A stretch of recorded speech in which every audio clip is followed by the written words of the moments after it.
Alors, on va faire le point ici sur les exercices de rappel du produit scalaire dans le plan. Donc, je vous rappelle d'abord les 4 formules essentielles pour le produit scalaire qui ont été vues en première. Donc, la première, avec le projeté orthogonal, le produit scalaire de AB et AC, c'est le produit scalaire de AB et AH où j'ai projeté orthogonalement C sur AB, c'est-à-dire que je construis la perpendiculaire à AB passant par C, et j'obtiens le point H ici, qui est donc le projeté orthogonal de C sur AB.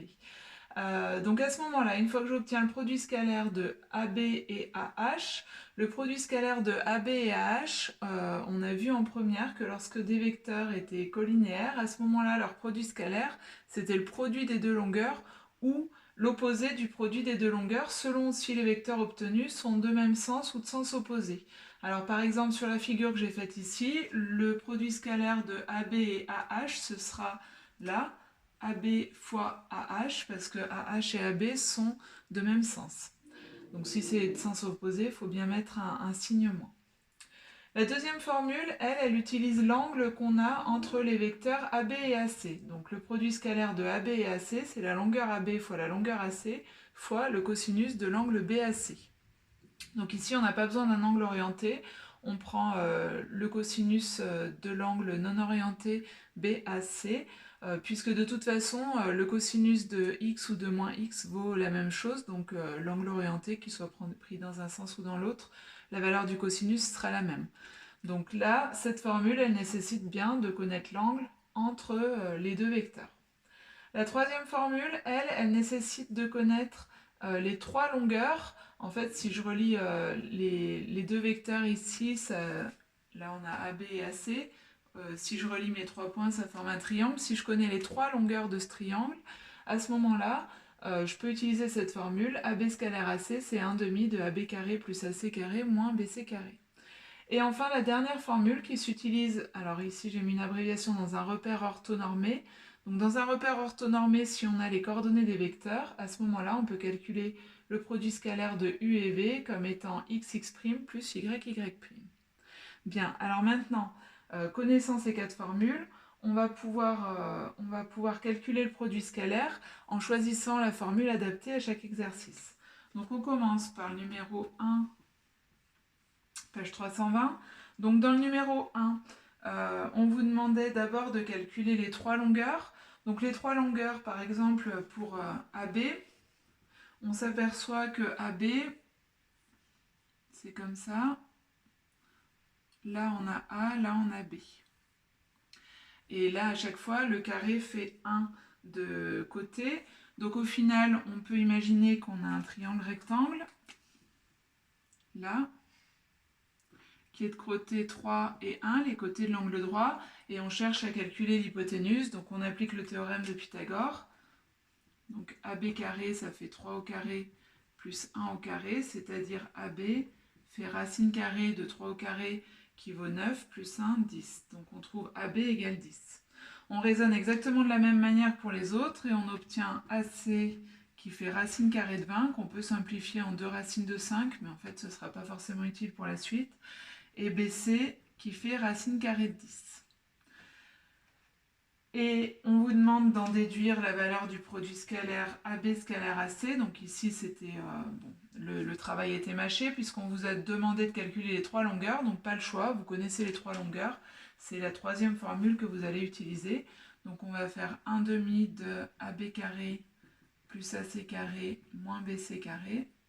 C'est-à-dire 1 demi de AB au carré qui fait 10, AC au carré qui fait 20 et BC au carré qui fait 10.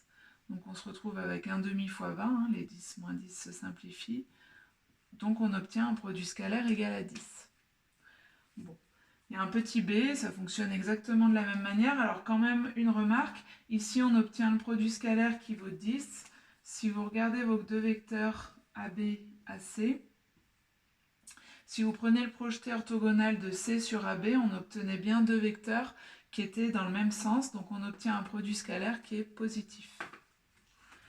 Dans le deuxième cas, donc dans le petit b, on fait toujours de la même manière pour obtenir les trois longueurs. On va obtenir AB qui vaut racine carrée de 10, AC qui vaut racine carrée de 20, c'est-à-dire 2 racines de 5. Je le simplifie quand même parce que les longueurs m'étaient demandées. Donc quand on nous demande une longueur et qu'on obtient une racine carrée, il faut donner le résultat sous forme simplifiée, c'est-à-dire la forme simplifiée d'une racine carrée, c'est celle où on a enlevé le maximum de la racine. Et puis la dernière valeur qui était demandée, BC, ici, ça faisait racine carrée de 50, c'est-à-dire 5 racines de 2. Donc ensuite, on calcule le produit scalaire. Vu qu'on connaît les 3 longueurs, on va utiliser encore cette formule, enfin la formule 3. Donc ça fait 1 demi de AB carré plus AC carré moins BC carré, c'est-à-dire 1 demi de 10 plus 20 moins 50. Donc 30 moins 50 moins 20 fois 1 demi, on obtient moins 10. On remarque qu'ici, les deux vecteurs AB, AC, si on imagine qu'on fait le projeté orthogonal de C sur AB, il serait arrivé par là, et on aurait obtenu un vecteur AB et un vecteur, mettons, AH, qui sont de sens contraire, ce qui veut dire que le produit scalaire est négatif.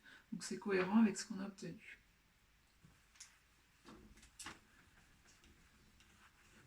Alors on passe au numéro 2.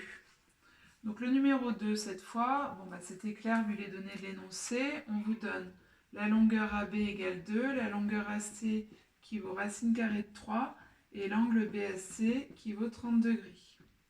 Donc ici, vous connaissez la valeur de l'angle, vous connaissez les deux longueurs, donc pas le choix, vous allez utiliser cette fois la formule 2. Donc la formule 2, AB scalaire AC, c'est AB fois AC fois cosinus de l'angle BAC, donc vous appliquez, ça donne 2 fois racine de 3 fois cosinus de 30 degrés, et votre cosinus de 30 degrés, il vaut racine de 3 sur 2, puisque 30 degrés, ça correspond à notre angle orienté qui vaut pi sur 6. Donc celui-là, il correspond à pi sur 6 en radians. Et on sait que le cosinus de pi sur 6, c'est racine de 3 sur 2. Maintenant, vous pouvez aussi très bien le faire à la calculatrice, mais attention, pensez bien à utiliser votre calculatrice réglée en degrés. Donc ça, c'est dans Setup qu'il faut que vous régliez bien votre angle en degrés dans ces cas-là pour obtenir le racine carrée de 3 sur 2.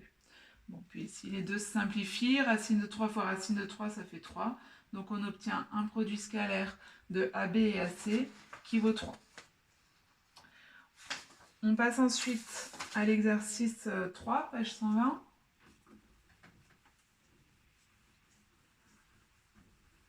Donc le numéro 3, page 120. Cette fois, on vous donne un repère orthonormé. Donc là, on sait qu'on va utiliser les coordonnées. On vous donne les coordonnées de A, B et C. Et il faut démontrer que le triangle ABC est rectangle en B en utilisant le théorème de Pythagore et en utilisant la valeur du produit scalaire. Alors, quoi qu'il en soit, il va falloir qu'on calcule donc des coordonnées. Pour le petit a, donc avec le produit scalaire, il faut qu'on calcule les coordonnées des vecteurs BA et BC. Alors, je vous épargne le détail. Le vecteur BA, vous faites les coordonnées de A moins les coordonnées de B. Donc, on se retrouve avec moins 3, moins 1. Et puis, pour le vecteur BC, on se retrouve avec 2, moins 6. Et quand on effectue le produit scalaire de BA et BC, on obtient donc moins 3 fois 2 plus moins 1 fois 6. J'écris directement moins 1 fois moins 6. Pardon, moins 1 fois moins 6, je n'avais pas dit moins. Donc moins fois moins, ça fait plus, donc je peux écrire directement plus 1 fois 6. Donc ça fait moins 6 plus 6, ça fait 0. Bon, et parmi les propriétés du produit scalaire que vous aviez vu l'an dernier, vous aviez vu que si le produit scalaire de deux vecteurs vaut 0, ça veut dire que les droites sont perpendiculaires.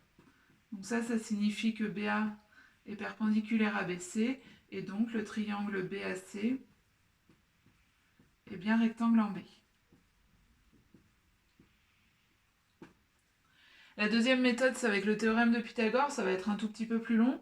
Donc là, il faut calculer les longueurs. Donc pour calculer la longueur BA, bon, soit on utilise ce qu'on a déjà fait là, on a les coordonnées du vecteur BA, donc on peut faire racine carrée de moins 3 au carré plus moins 1 au carré, et on obtient racine de 10. Soit vous utilisez la formule racine carrée de xa moins xb, ça revient au même, hein, sauf que là, on peut considérer qu'on n'a pas encore fait ce calcul, plus YA moins YB au carré. Ça, c'est la formule que vous aviez vue en seconde pour calculer des longueurs. Bon, donc quoi qu'il en soit, on obtient BA égale racine de 10. On fait pareil pour les autres longueurs. BC, on obtient racine de 40. Et puis AC, on obtient racine de 50. On repère le plus grand côté, c'est AC. On l'élève au carré. AC au carré, ça fait 50. BA au carré plus BC au carré, ça fait 10 plus 40, ça fait 50. Du coup, on a bien AC carré qui vaut BA au carré plus BC carré. Je ne l'écris pas, mais ici, on utilise la réciproque du théorème de Pythagore qui nous donne effectivement que le triangle ABC est rectangle en B.